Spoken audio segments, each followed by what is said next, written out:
We're rolling, all right? And ladies and gentlemen, we're rolling. And welcome, Karen, on the CMO Asia Podcast. Tonight in Singapore, it's early morning, 1 a.m. over here in Singapore. Tell us what time is it over there, wherever you are. It's 10 a.m. in Los Angeles. 10 a.m. That's really early. So you got your breakfast done and dusted? Yeah, all ready to go for the day. That's fantastic. So, before we get into the questions and dive into all these great topics that we have prepared for today's show, maybe just a little bit of context. With the pandemic, right? A lot of musicians are no longer able to, have concerts, around the world, or even in America, where touring is such a huge thing for musicians, right? So many have actually gone into live streaming for the first time. So maybe we'll start off by telling us what you do, because I know that you're an author. You have written a fantastic book, which I've read the first 2 chapters, called Twitch for Musicians. Mm-hmm. So tell us more about that and how you can educate brands and, of course, musicians as well on how best to do live streaming. Yeah, sure. So I started writing this book about a year and a half ago, actually. I was already into live streaming. I already had a channel on YouNow for a little while. And then I noticed that there was this great community of artists in the music category on Twitch. And it was completely organic. These were artists that you had never heard of, that really didn't have any big presence on any other platform. But a lot of them were either making a full-time living doing it, like they were full-time live streamers, or they were making a pretty nice side hustle. In any case, they're making more than they probably ever would on Spotify or YouTube or anything. And again, it was all completely organic. And it was really fascinating. So I thought this was the best thing that I have seen for artists in terms of building a fan base and actually making money and having complete creative control over your career that I'd probably seen throughout my entire career. But as I was building a channel for one of my artist clients, I realized how complicated the whole process was. On YouNow, it's very easy. You just, turn on the camera and go. On Twitch, you actually use a bunch of other products and services in order to create your stream. And it's really complicated. So I thought that this was so amazing for artists, they would never get past this learning curve. So I wrote a book. And I started the book probably March of 2019. It came out in August. And I went to promote it and no one had any idea what I was talking about at all. It wasn't just like, hey, how do I use Twitch? It's what's live streaming and what is Twitch? And now what do I do? Those were the conversations I was having with everybody in the industry. And then right around February 2020, I wrote the second edition because so many things had changed even in those 6 months. And then of course the pandemic hit America in March. So now suddenly everybody wants to know what's live streaming and what do we do? So it's been a hell of a ride. It's been insanely busy ever since then. And I've been really lucky to be able to help a lot of artists sort of find their way, what to do online. This is fantastic. Yeah.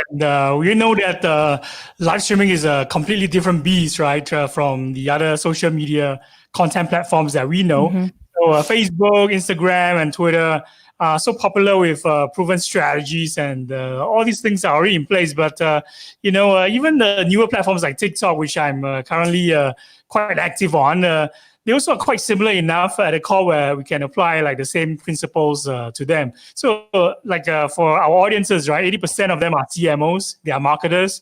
There are also many musicians who tune in, and 20% of them are content creators. Can you maybe enlighten us, tell us why the problem with the live features of, say, Facebook, Instagram, and other major platforms, their problems are actually twofold? Yeah, so I really prefer the artists work on a platform like Twitch or like YouNow or like Caffeine. Basically, these dedicated live stream platforms, they really understand how to keep a community of people, basically, first of all, how to grow a community of people around you. There are actual, mechanisms in place to do that. They have a lot more fun things for viewers to do. And those fun things can cost money or not cost money. And the things that cost money are either low engagement, things that cost money, or high engagement, things that cost money. So you can kind of meet a viewer wherever they are. If they just want to have more fun and be, in chat and so forth, that's a lot of fun and very sticky for them. But that there are other things they can pay for without having to pay a ticket price, for example. The things that they pay for actually make their experience better. And those things don't really exist so much on places like Instagram and Facebook. They do to some extent on YouTube, but your video on demand metrics qualifies you into those monetized features. So as far as I know, your live streaming metrics won't qualify you into that. So if you don't already have a successful VOD channel on YouTube, you're not going to be able to use a lot of those features. But what I really like in general about these dedicated live stream services is that they are actual communities, and they are set up to help other creators help other creators. Whereas when you're on Facebook and you go live, the only people are really going to see you is the people who already follow your Facebook channel. And that's the same for YouTube, and that's the same for Instagram. And there's really no way for people to cross promote each other. Like on Twitch, for example, there's this thing called a raid, where basically when you finish your stream, you're able to pass your audience on to the next streamer of your choosing. And it's a really wonderful way for artists to support each other. And that doesn't exist on Facebook. It doesn't exist anywhere. So I tell artists that, look, if you already have a huge following on Instagram, you already have a huge following on Facebook, start streaming there to get your audience used to you live streaming, but really you should migrate them over to these other communities, because just, gosh, the fan base building is so much better, the monetization is so much better, and the bottom line, they're just so much more fun. The fun factor definitely, makes it more interesting to tune in, and of course, for content creators as well, if it's fun for them to do these things on this platform, it will be probably spending more time on it, right? So, what's the suggested time length? Do you think that streamers or musicians per se should, commit to maybe on a daily basis or maybe a few times a weekly basis? Yeah, I mean, live streaming is definitely a show up kind of platform, and it's different from the other platforms in the sense that it's not quick content. The longer you're on, the better, the more people have a chance to find you, and the more you're able to develop these sort of deep personal, as personal as online can be, these sort of deep personal relationships. So the whole point is to spend time, is to kind of, I keep calling it like the slow cooking movement of of the internet, because it's the opposite of these little highly edited 3 to 5 minute videos people tell you to make for Facebook and for YouTube. The stories are supposed to be really quick and catchy. That's not the case at all for live streaming. It's the complete opposite. So you kind of want to relax into your show and not be afraid by how long these shows are, because it's not like you're on stage performing. Like most artists do a 45-minute to an hour set, maybe like 1 or 2 encores, and that's pretty much it. So to look at doing a 2 to 3 hour show on Twitch, that's like really scary. But you're not performing the whole time. You're going to do a song, you're going to chat with the audience. You're going to do a song, you're going to chat with the audience. And my artist, Marina V, in 2 hours, she covers maybe 12 songs, which is her usual set, actually. So that's what you're looking for. So the more frequently you stream, the more you will grow audience. The longer you're on, the more you will grow audience. So if you're a DIY musician, like very, independent musician, my advice is, 3 to 5 streams a week, 2 to 4 hours per session. If you're established and to any extent, and your fans will show up for you, you have a little more levity on how often you can stream. You can back that off a little bit, because your fans will just show up whenever you want to show up. So you could do it once every other week, once every 3 weeks, like whatever is comfortable for you, because the fans will turn out for it. But if you're developing, the more time you put in, the more you're going to get out of it. So it's really important to commit a time. And of course, the more you do, right, it's just like working out in a gym, the more reps that you do, the more action that you see the benefits, right? So in this case, can we say average of 1.5 hours is basically the average Twitch streamer in terms of the time that they put in to stream when they are on Twitch? I would say a minimum of 2 hours every time you go live. 2 hours. Okay, Minimum so of two. bearing that Yeah. in mind, 2 hours. Yeah. So if a musician who is tuning in right now, they're thinking of hopping on to the live stream train during pandemic times, right? Mm-hmm. What are the maybe top 5 other advice you would give to musicians who are just starting?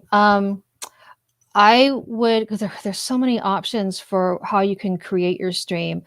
I really think people need to learn how to use OBS, which is open broadcaster software. It's free software, and my book teaches you how to use it.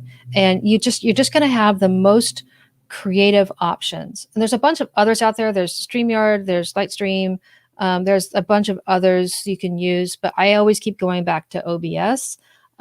Because it's the most customizable, and it's a little difficult to learn, but once you know how to use it, you're good. And pretty much every technology, every streaming feature, that streaming service you're going to want to tie into it will all work with OBS. So it's sort of a universal thing. So I definitely spend the time and learn that.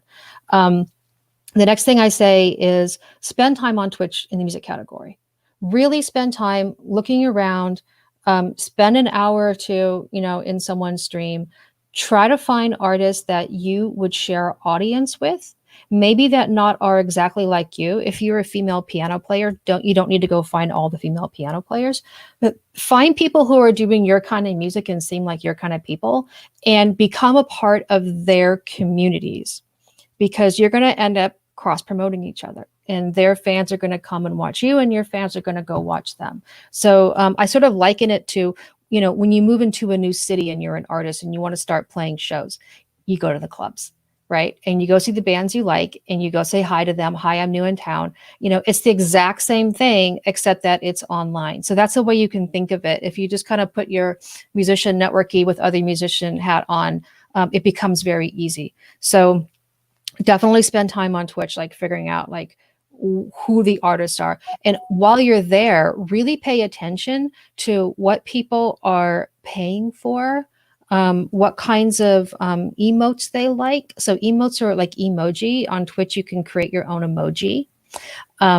So pay attention to what kinds of things people are using in the chat, like what kinds of emoji, and then figure out what that's going to mean for you, because again, you can create them. So it should be around your branding in some way. So pay attention to that. And I would say, really think about your setup. Like, what's behind you is really important. What kind of vibe is around you? The lighting behind you is important. When people are looking through the music category to see who's live right now and who they might want to watch, all they see is like basically a screenshot from your stream. So the vibe you're putting out is really important. It should really reflect, what you're all about. The stream title, which is what you title your stream when you go live. It should be descriptive. So people don't know, are you bluegrass? Are you like a rapper? Like, I don't know what you do. So that should be descriptive, and it also should be like really catchy and inviting. Like those sorts of things. You got to sort of think about how are you merchandising yourself and how are you marketing yourself. Those are kind of the starter things that I like to tell people. These are really great suggestions and advice. Thanks. And it's very detailed, which I absolutely love. Yeah. And do you think that these advice is also appropriate, and does it apply well as well to mid-level and smaller artists that, they probably, do they have the same chance to create an audience experience that, larger artists are more capable of, because they already have like a loyal following? Do you think that this applies really well to mid-level and smaller artists as well? I totally do. I have seen artists join Twitch as early as probably early March, and they've already got over 100 concurrent viewers, which is good. That's another point. So the number of concurrent viewers you have, meaning viewers watching you at one time, it fluctuates all throughout your stream. So the average number of concurrent viewers becomes a really vital metric to tell you how big your audience is. So if you have 100 concurrent viewers and you're up for 3 hours, you may have had, 8,000 people coming in and out. But you'll notice that the more average concurrent viewers you have, the more regular people you have in your chat. And that is when you start getting to fan base building.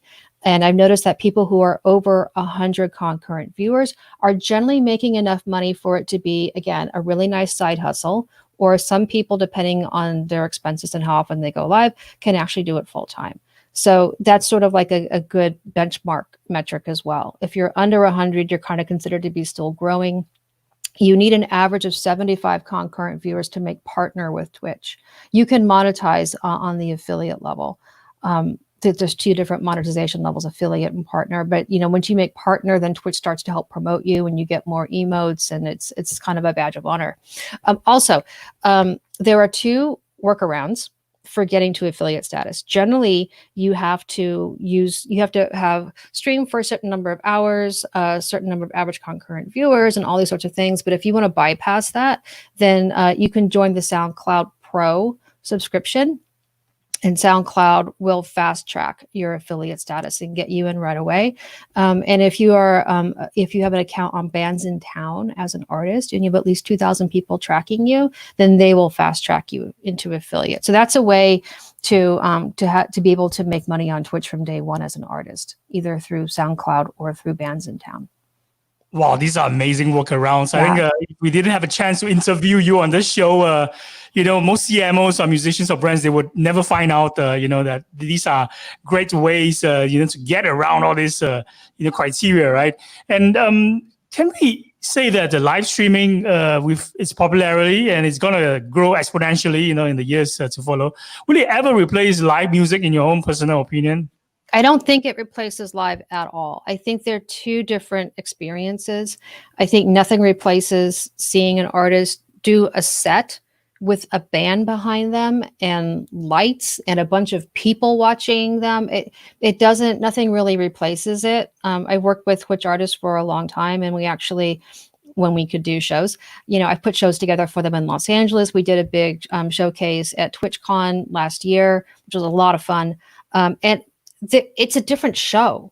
When they're on Twitch, they're hanging out with people, and again, they're playing a song and having a conversation, and you're sort of seeing them in their element.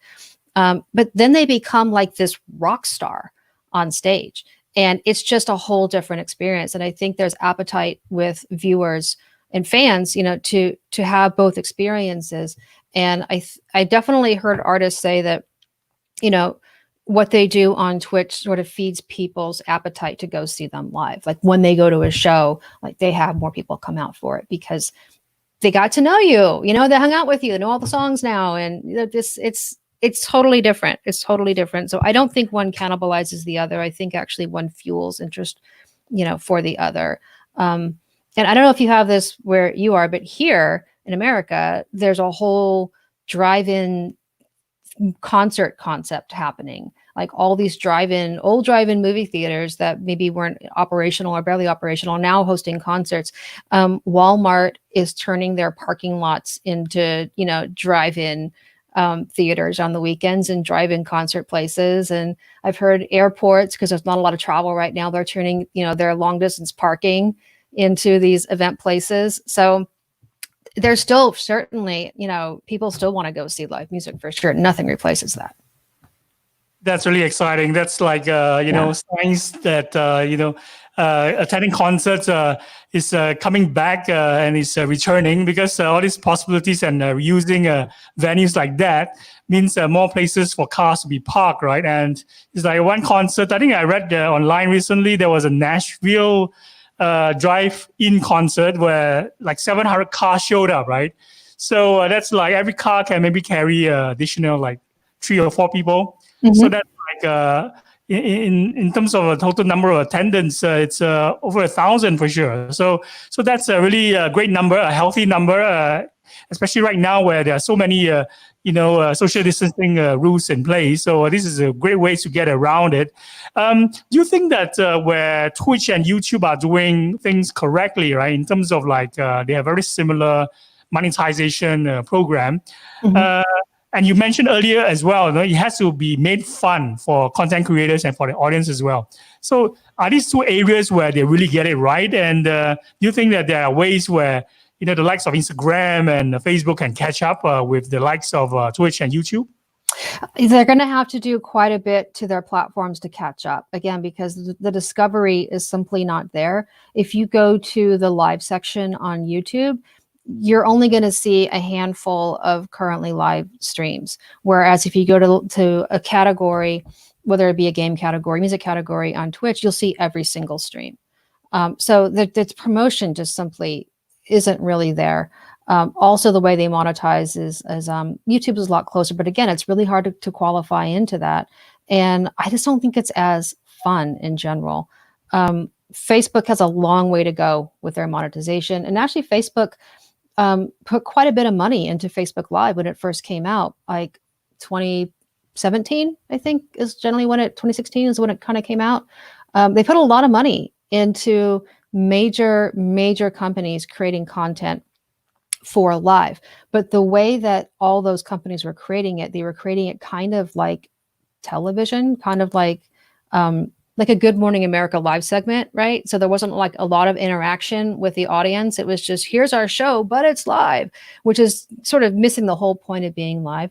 And they didn't have any monetization features built in, direct monetization features, and they didn't have just really any fun built in. So once the money dried up that they were giving these companies to build stuff, they were kind of falling back on ad money only. And there's not a lot of ad money in live because there's no cumulative effect of views, right? So if I put a video on demand, a VOD out on YouTube, then it's got a month to accumulate eyeballs, right? It's when I first put it out. It's got a long time, actually, months and months after that. But there's a lot of time to accumulate eyeballs for advertisers, and that's not the case with live. You have as long as you are up to accumulate eyeballs. So the ad revenue is not anywhere near as significant as what you actually make in the stream. So we see there's definitely a gap between what Facebook is trying to do right now to catch up with the likes of Twitch and YouTube. How about in terms of with all these free content that is available, everywhere, everyone's like popping up live every 5 seconds, right? Do you think that all these competing for viewers' attention and eyeballs, can it really be expected that fans will be willing to pay really great money to like even stream concerts or even incentivize the content creators to create more without relying on advertising dollars? Well, first of all, that's what I love about this. No one's relying on advertising dollars to make money. The game you play generally with Facebook and Instagram, TikTok, is you acquire a bunch of followers and views, and then hopefully some brand comes by and does you the favor of giving you $10,000 for a post. And that's the game you play. And that's not the game you play at all with live streaming. You make money directly from your audience. They are there to support you, and they're paying for fun along the way. But in terms of being able to sustain this over months and months, the one big piece of advice that I tell creators is that people, first of all, they'll pay to have fun. They will pay to make their own experience better before they will pay to support you. So there has to be this level of, again, I pay for the subscription, but I'm getting the emotes, right? I pay for the cheer emotes, which is like a little animated emoji that goes on the screen. I pay for that, but actually I get the credit for it and I get the thank you. So there's sort of like this, I'm paying for things to happen, but it's actually benefiting me. And that's what I say, people are paying to have fun, right? The next level of that is they're gifting people subscriptions because they want people to love you as much as they love you. So that's when it kind of becomes to patronage after that. So, but people will come back again and again and again for community. They will not come back again and again and again for content. Content gets stale. I've seen the show. I've heard the songs. I don't, as much as I love Radiohead, I don't need to see the same show on their one tour like 20 times. I can see it one or two and be like, all right, I got it. That's awesome. I'm out. But if you can create community around yourself and have fun with people and make them feel welcome and that we're all like this big family, people will go back and back and back for that. They will not go back and back and back for content. So you have to build that in to your show somehow. however that feels authentic to you and however that seems to be like a good time for your fans. And as you're streaming, you should really listen to your audience and listen to the little jokes they're making amongst themselves and listen to the jokes they're making with you and listen to how they're relating to each other. And, you know, a lot of the things that I do on Marina V's, I produce her channel on Twitch. A lot of things we do with our audience comes directly from her audience. You know, we kind of jokingly call it Marina Wood. And so when someone follows, we have a little alert that says, welcome to Marina Wood. One of her fans started calling it Marina Wood. You know, and this is that now they feel like, oh, I'm part of the family. And when we all come together twice a week, we're like, oh my God, how are you? And how was the thing you did? And, you know, that's what people will come back and back and back for. Not so much. I mean, we love her songs, you know, and that's all great. And we're there for that too. But I always say with live streaming, community outpaces content. Not by a lot, but by enough that it's significant. So you have to create these communities. And that's what the early Facebook Live people were not doing with their content. They were trying to take their regular content production and map it onto live. And live is such a completely different animal that you can't just take content and plop it down and expect it to work. You have to create content for a live stream experience. I 1,000% agree with you about your point. You know, community is so important. It's just like, you know, over a year ago, I started traveling around the world to attend 2 concerts, right?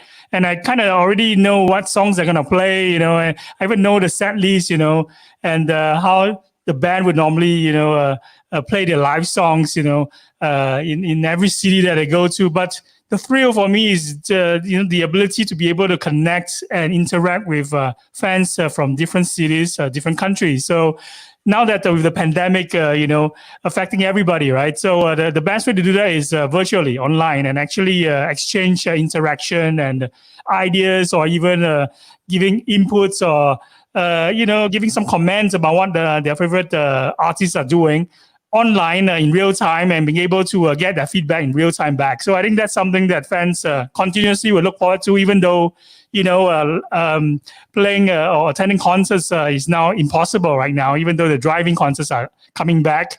So my next question for you would be in terms of monetization again. What's the highest amount that you have seen offered for a personal song request on Twitch? Oh, $200. $200, is that a cover song or is for? Yes. Wow. Yeah, that's an amazing amount of money. Yeah, I mean, this is extremely infrequent. These are people with a lot of money, you know, and they're not giving away those kinds of donations on the regular. But, you know, it is possible. It is possible. And I've seen it with people who have, you know, very small fan bases and super dedicated fans who are well off. And I've seen it with artists that are really big on Twitch and have been for a while, and they just have a few, you know, we call them whales, these sort of like super moneyed fans who just love them, and for them $200 is like not that much money, and they just want to make them happy, you know, and have this big moment. That's also the thing, when you like give someone $200, that's a moment, right, on the stream. There is a reaction from this creator and also from everybody in the stream. Like, you are creating joy, you know, when you do that kind of thing for somebody. And it's, this is what I say, it's part of the experience. People will pay to have a good experience. A way more common amount for a tip is like $5 and $10 per song. And that's definitely for covers and for originals. Most artists on Twitch are doing covers, bottom line. They will work on their originals over time, and the originals will start to get requested. But, you know, people want to hear songs they know. And these are people, the artists on Twitch are generally completely unknown artists, so we don't know your songs. So, you know, play something we know. And that tends to work out really great. So if you're going to start doing Twitch, just be aware that you need to have a really nice, really good, big, you know, cover list. Or if you're able to play songs on the fly, like if you can kind of play whatever someone throws you, or at least do a half good job at it, that's good too. Those are called live learns, when people like learn songs live. And the expectation for that is not that they're perfect, just that they're good enough and you tried, and, you know, you got the melody down and you had fun with it. So that's the thing. live streaming is not about perfection. Live streaming is about being good and fun, and sometimes just good enough. In fact, sometimes you're paying to see or to witness the imperfections or the mistakes, right? So those are really rare and valuable. That's what makes a live show so exciting, because you don't know what's coming or what to expect next. So exactly, yeah. How much would you pay, for your favorite band, Radiohead, for example, or Tom York, to play a cover, and what song would it be? Oh gosh, I love all their songs so much. I don't know that I would want them to do any covers, but I think I'd probably have them tackle a Neil Finn song. Neil Finn is from Crowded House, and he's such a master songwriter. So probably something off one of the records from the 90s, and just see if they can completely reinvent it. I think that would be really fun. I think they'd probably really get that level of songwriting too. Especially if they experiment on it, or they use different instruments and recreate a cover song. I think that would be really fantastic. I would gladly, pay up $200 for it as well. So I think that's something that we all, want to see more of on Twitch. In terms of rules of live streaming, before I ask you the next question, how much time have you got left for me today? Oh, I'm good. If you want to go a little longer, I'm good. Fantastic, because I have a bunch of another dozen questions for you. Yeah. What is the first rule of live streaming? I'm sorry, say it again. What is the first rule of live streaming? Oh, the first rule. The first rule of live streaming is to be authentic. Be your authentic self. You cannot fake anything, because it's you on camera with a video camera on you, and you're going to be on for a couple hours. You can't fake anything. You just have to be yourself. And if that's weird, it's weird. If it's corny, it's corny. The weird and corny people will find you, and you can be weird and corny together. But the first rule is just, to be yourself, because you have to genuinely relate to people. Can I also add to that? The first rule of live streaming is also to show up, because you can't actually, put your virtual self or avatar to represent you, right? Totally. Is that something that, will be really important, which is to show up consistently as well, right? Totally. When you have an Instagram account or a Facebook account, you can hire a social media manager to do your posting for you.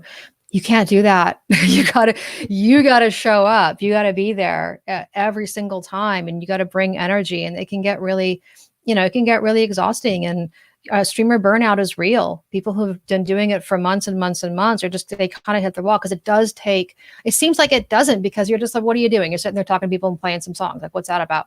But you are so engaged, you're so paying attention, and you're watching the chat, and you're running your show, and you have to bring a level of energy. And there's just it can be really exhausting. Streamers leave their stream, and they're like, oh, I'm so hungry. You just use so much brain energy. You're like, I'm so hungry. Showing up and showing up consistently and sticking to your schedule. So people will show up. They'll get to know your schedule after a while, and they'll know Thursday at 7. That's when I'm going to see her, Sunday at noon, Monday at 5. Those are the times. And you kind of start remembering it in your head. Even though it's not in your calendar, that, okay, so this is when she's up, and, and people kind of expect you to be there. And if you're not going to show up at that time, it's a really good idea to put it out to your socials. Hey, I'm skipping today. Hey, I'm going to be an hour late, or whatever. So people just sort of know, it's a weird thing. It's like, it ends up being kind of like having friends come over, every Monday night at 7:00 to watch a TV show together. And then you just bail one time. They're like, wait, what? It's kind of the same thing. That's fantastic. And I think one of those who are really crushing it, a musician who's really crushing on Twitch right now, is Matt Heafy from Trivium. My notification on my iPhone always shows up at the prime time, 9 p.m. every night in Singapore, because over there, I think it's 9 a.m. And he does it so consistently. It's like, if I don't receive a notification that he's live on Twitch, I find that something is wrong, could he be ill, or he's probably required?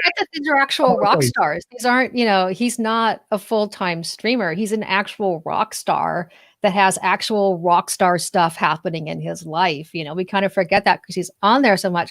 But Matt Heafy is interesting because he was doing this way before the pandemic. He, at least a couple of years, before the pandemic, he discovered this. And And I was watching him a lot during that time, and he would just do like the coolest stuff. He would just sit there and like shred, pull his guitar out and play and shred and talk to fans and take questions and play some stuff. When he was recording a record, he would do his vocal takes on Twitch. So you wouldn't really hear the rest of the song, but you would hear he'd be like in a vocal booth and you'd hear his vocal takes, and he'd do a take and then chat a little bit and do another take and chat a little bit. When they went on the road, he would bring a little streaming setup and put it side stage so everybody could see their show, which a lot of artists won't do because they're like, well, then no one's going to come to my show. And this kind of goes back to your question before. Like, if I'm watching you live streaming, would I go to the show? The shows were packed, by the way. They were completely packed. There was nobody staying home to watch a live stream versus seeing him live in all his glory. So every show, he just live stream at side stage, and he wasn't interacting obviously at all with the stream because he was a little busy on stage. But everybody in the chat was, having their whole side fan conversations. And it's a really good example of 3 different ways that, as a rock star, you can actually make this work. Panic at the Disco kind of does the same thing. Brendan from Panic. He plays games. He hangs out and chats with artists. He actually remixed an entire song on Twitch, spent like 8 hours like in the studio one day and just was on Twitch the whole time while he was remixing a song, and then he put the remix out. So there's just lots of ways to sort of open yourself up, to your fans and your process, and try to have fun along the way if you're an established artist. I think this fly on the wall experience is what fans are all yearning for. Right? If the Beatles are still around today, I think when they did their Let It Be sessions, right, they will probably do the entire Let It Be sessions on Twitch if they are still around today. So it's something that fans definitely appreciate. If they can actually be that fly on the wall during those recording sessions. Yeah, right? I forget which artist it was now. I want to say it may have been Imogen Heap. But it may not have. I forget. It's one. No, it wasn't. It was the jazz artist who won the Grammy. Esperanza Spalding. She made a record entirely live streaming the entire process. So that was pretty revolutionary. But here's the thing, though. You can't really just ignore the audience the whole time. Like, the fly on the wall is interesting for a little while, and then I think. For me, it gets a little boring. Definitely what Matt does, and definitely what Brandon did, and even Mike Shinoda, when he made his record on Twitch recently, talk to the fans. Like, he would go do his thing for a bit, and then he'd kind of come out, and like talk to the fans. So there was still a reason, to engage, not just to watch the whole thing. I mean, watching someone in the studio, it can be really tedious. I don't know if anybody's actually done that and sat in a studio while a band's recording something. It's really tedious, and it goes for hours and hours and hours. So it's not. I don't think it's a great fan experience unless the artist is sharing what's happening in some way, sort of explaining what's happening. That's fantastic. Yeah. You mentioned earlier that you kind of assign a social media manager to post in the voice of the artist, right? So there's definitely no way around the live element. Could you maybe elaborate a little more? How can artists actually work with Twitch? Unlike other social content platforms, right? You can't play the game the same way. So for a start, for the beginners out there, how should they get started, and how do they actually get to work with Twitch? You just start streaming. You just start doing it. Anybody can open an account. Your account on Twitch. Anybody can stream with their account on Twitch. There is no qualifying into becoming a streamer. You just open an account and off you go. But there's a lot to know about how to do it. Again, which is why I just wrote the book and explained to people like what do I do here. Because you actually, you are your own live stream producer. You are your own technical producer. And, plugging in a game and speaking is a little easier than getting your sound to sound right. Sound is tricky, like music sound, to get all of that to sound really good in a live stream. It's pretty tricky. So I have a lot of tips in my book on how to do that. That's kind of the only really hard part of it. But I just say just start doing it. Sort of get over this idea that I have to be perfect, when I first come out, and that I have to have everything together and my overlay's perfect. And just go, get your feet wet, get comfortable, and then add the next thing, and get comfortable with that, and then add the next thing. And that's that's fine. And just have a really low expectation for the first month that, no one's if you're an unknown band, no one's waiting for you to make your big debut on Twitch, right? So it's going to take a little time to build yourself. So just go with that expectation and just have a good time with it. And everything kind of flows from there. This is fantastic. And the key thing to remember for anyone who's going to start is not to overthink. Just dive straight into it, right? And just treat it like once you start and you start to see action, you'll be able to make incremental improvements along the way. So there's no need to really worry too much about what others are doing already. They also started from maybe 0 followers, 0 subscribers, 0 donations. They started by actually not knowing how to approach it the right way. But of course, those who are really, concerned with starting things right, they should study your book, from front to cover. I think that's definitely the benefit of, purchasing your book. And I think you have actually mentioned about your music, Twitch for Musicians. You have a website for it. You also have a free download of the first 2 chapters for anyone who's interested, right? Yes. And those first 2 chapters are really important. When I give my book to industry friends, I always say, read the first 2 chapters and read the last chapter, and you will completely understand the concept of live streaming and what you're getting yourself into and what it takes. And then you can, if you're interested, then you can read okay, so technically, how do I do that? But I actually have both in the book. I really wanted to create this technical manual that really walked people through with screenshots. I mean, the book is 380 pages long, but it's mostly pictures. It's mostly click here, do this. It should look like that. So it's really easy to follow. It's like Twitch for Dummies, right?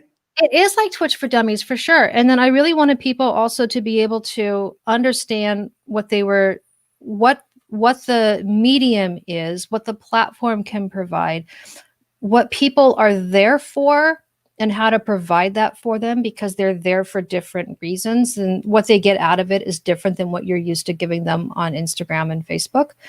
So you have to start, creating your programming around that. And then the last chapter is all about, great, now that you know what the whole thing is and you've actually built your channel technically, what do I do?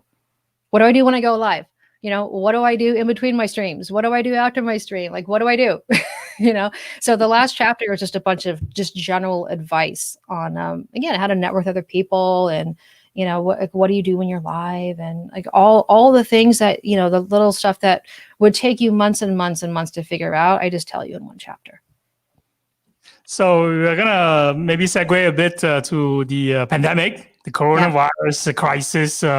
Before I ask you the next question, which is whether live streaming can save the music industry, I just want to ask you, has it impacted on you in terms of how you operate? And of course, you're a writer. You're also advising startups and businesses on how to use Twitch as a platform, right?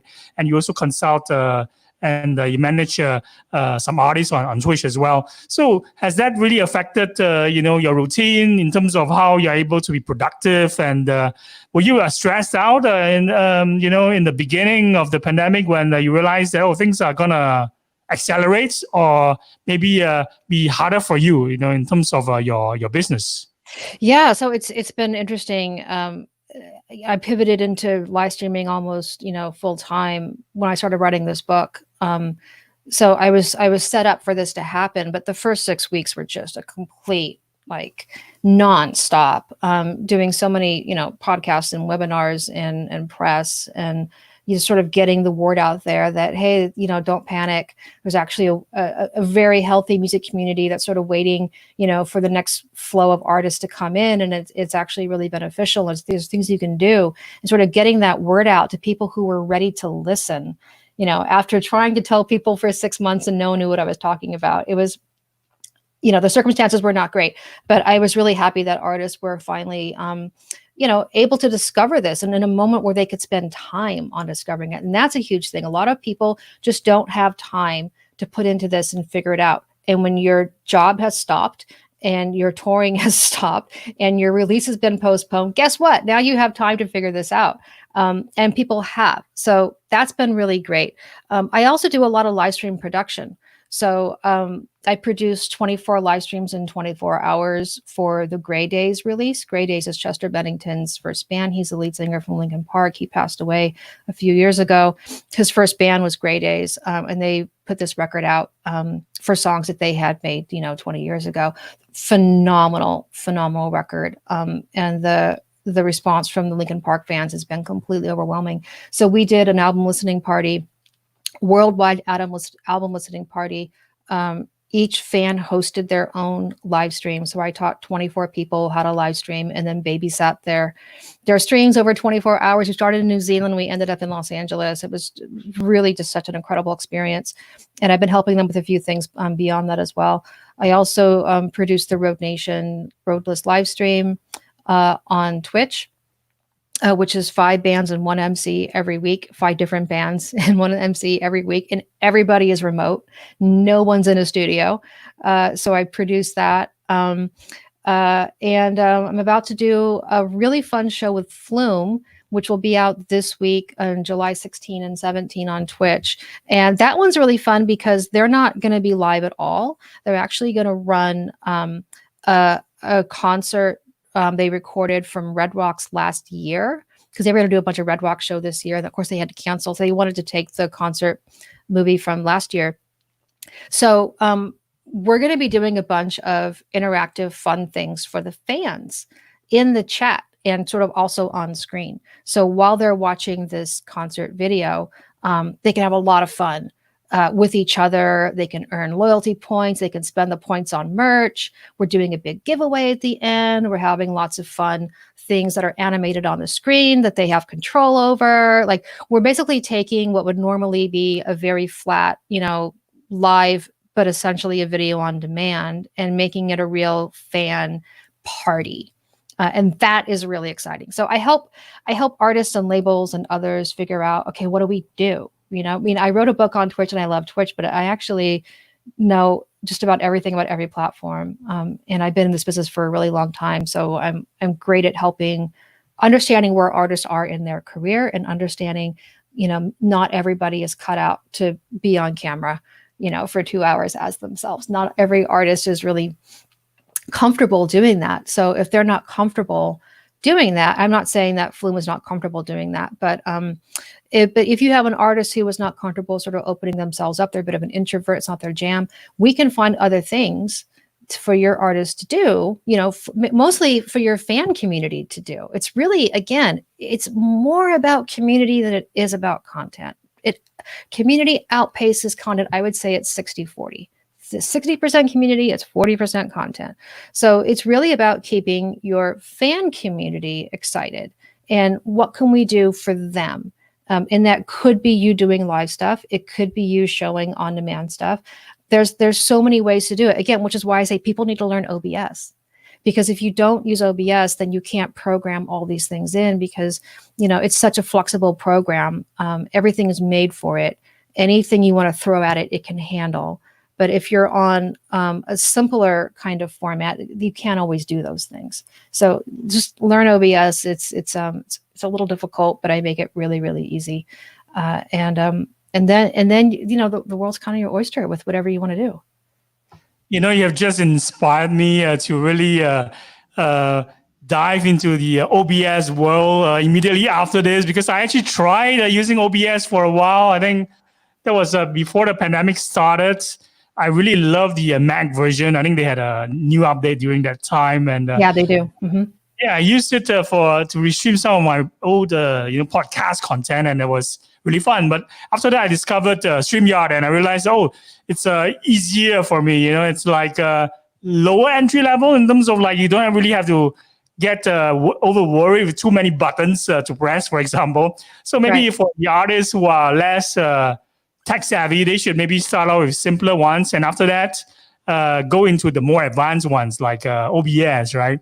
So that's something that I plan to go into next. And in fact, you have just answered my next question, which is how do you inject creativity into live streaming content? You mentioned about your upcoming content and live streaming session with Flume. So those are a lot of exciting, fun stuff that you have planned and get more creativity. Yeah. So I'm going to ask you back the COVID-19 question in terms of the kind of things that you've been doing, the myriad of things like producing, tech producing for Great A's, Chester Bennington's first band, and also getting, people like Dave Navarro and Hit from Corn to come onto the interview and doing a 24-hour marathon live stream on fan channels, even to places as far away as China and New Zealand. So has it been a huge challenge for you personally in terms of COVID-19? How do you still create, tech produce for Great A's, live interviews, global listening parties, and things like that,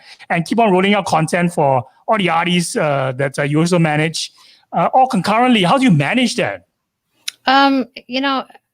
The projects that I do for the labels and the managers are generally temporary, so that's helpful. It's like I'm on for 2 weeks and then I'm out. The stuff I do for Marina, again, a lot of the creativity comes from the fans. And it also comes from milestones in her life. So she just recently had her 100th stream on Twitch, and then the next stream she did on Twitch was actually her 1200th show overall. Wow. So yeah, in her entire life, 1200 shows. So we made little fun celebrations on screen and in the chat for that. When she was pregnant, we did an online baby shower for her because her fans love her so much. And no one had to buy her anything, but a bunch of her fans actually did send her presents, and she'd play a song and open a present and play a song and open a present. So I don't know. I feel like the creativity always starts with the artist. Whenever I have someone come to me and say, we want to do something, I always say, okay, tell me about the artist, tell me about their relationship with their fans, tell me what their fans are like, and then tell me what you would normally be doing now that you want to try to recreate.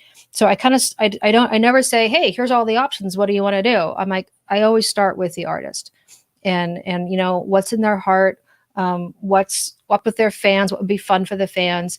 And then now let's try to figure out what that looks like as a concert, or as, a show, again, showing like a concert video, or what does that look like if they just want to do a Q&A?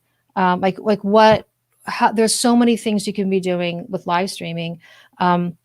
And I think one thing we're going to see, honestly, we're going to see a lot of geo-fenced concert tours, live streaming concert tours.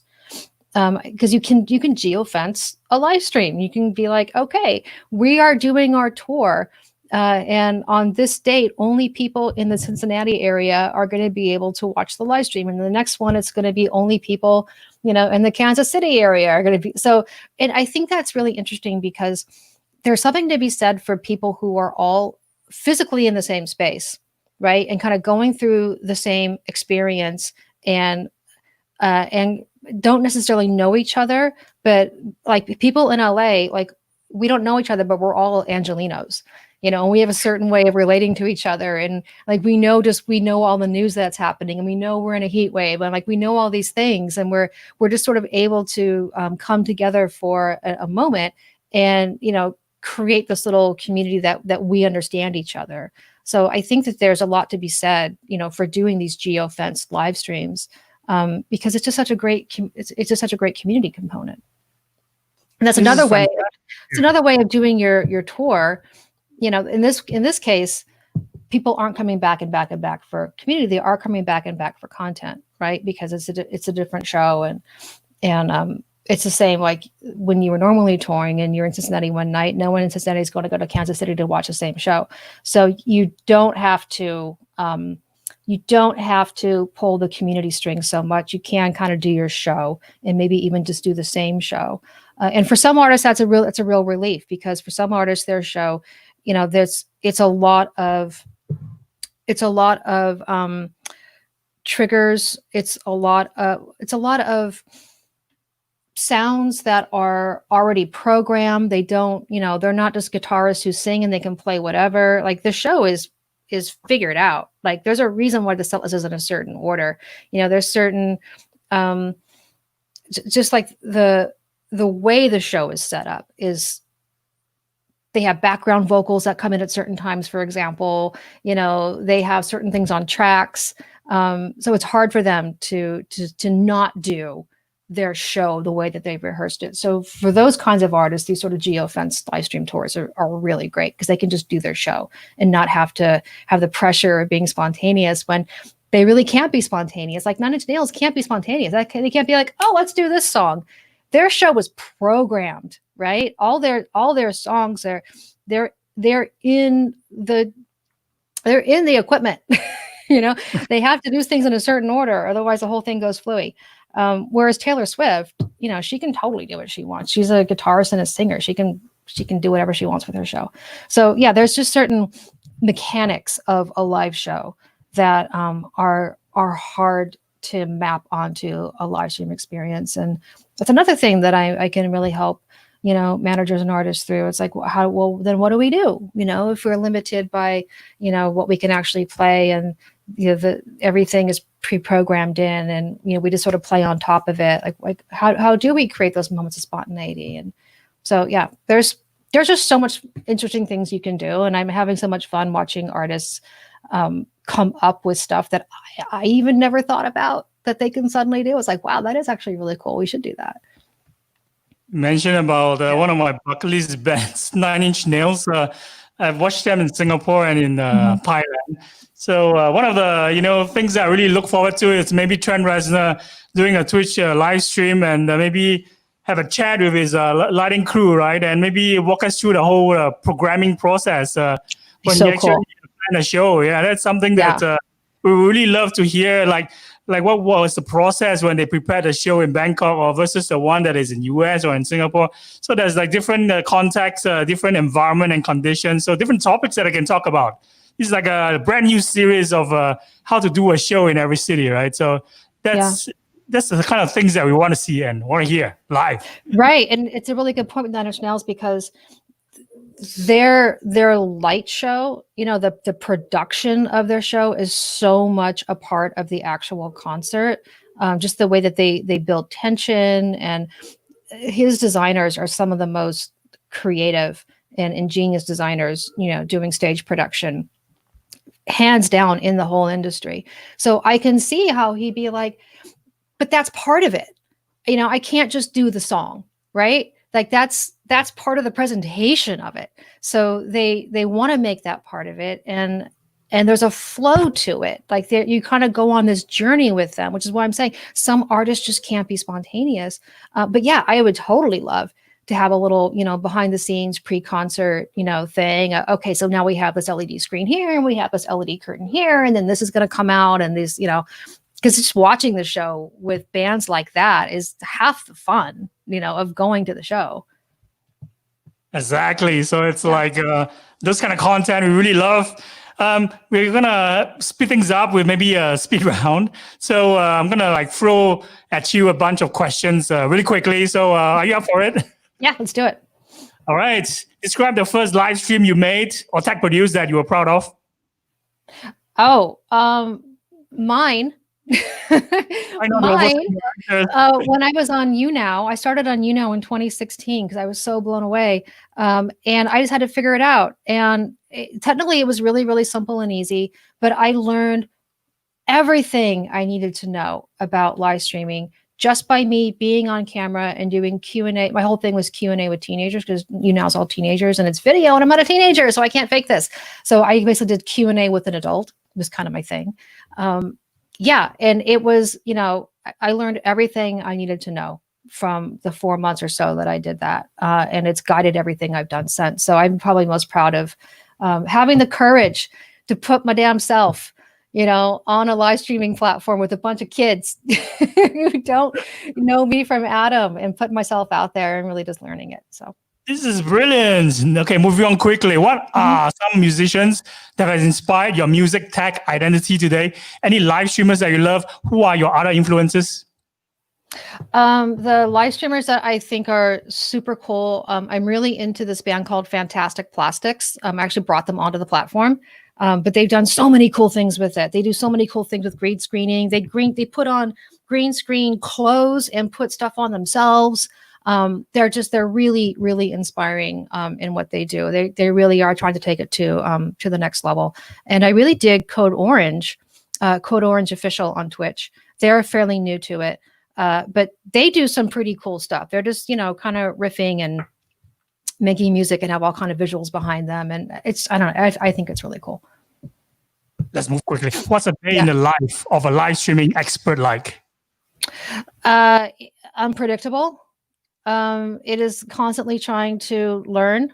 Even though I know more than the average person, I'm still learning. I read a ton. I watch a ton. I spend a lot of time on live stream services, and I'm just absorbing. I'm constantly absorbing and trying to find the next thing. That's what it's like.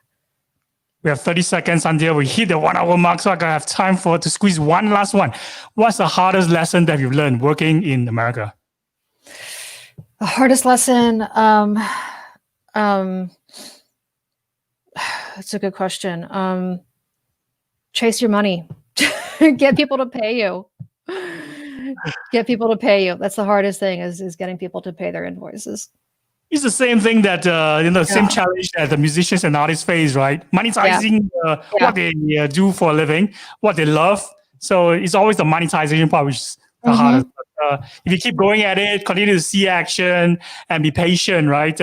Trust the process as well. Who knows, the next moment when you stream live on Twitch could be the change in the trajectory of the career of anyone who is doing this, for the first time. So continue to have faith and, that trust the process and things will work out. So we trust the platform on Twitch even more after talking to you today. Thank you so much for sharing so many, advice and insights with our audience. So I really appreciate you for spending 1 hour with me, and really look forward to come on in the future again and educate, all the CMOs and of course musicians who are tuning in. Yeah, no, this is my favorite topic. I could go for 2 more hours if nobody wants to hear me going that long, but I totally could. I love this topic. Fantastic. So I have another 36 more questions that I prepared for this show, but not enough time. Let's do it for the next episode. I'm going to re-invite you back on very soon. So you have a great day ahead, and I really look forward to seeing you soon. Same here. Thanks so much, Wayne. It's been fun. Thank you so much. Bye, Karen. See ya. Bye. Cheers.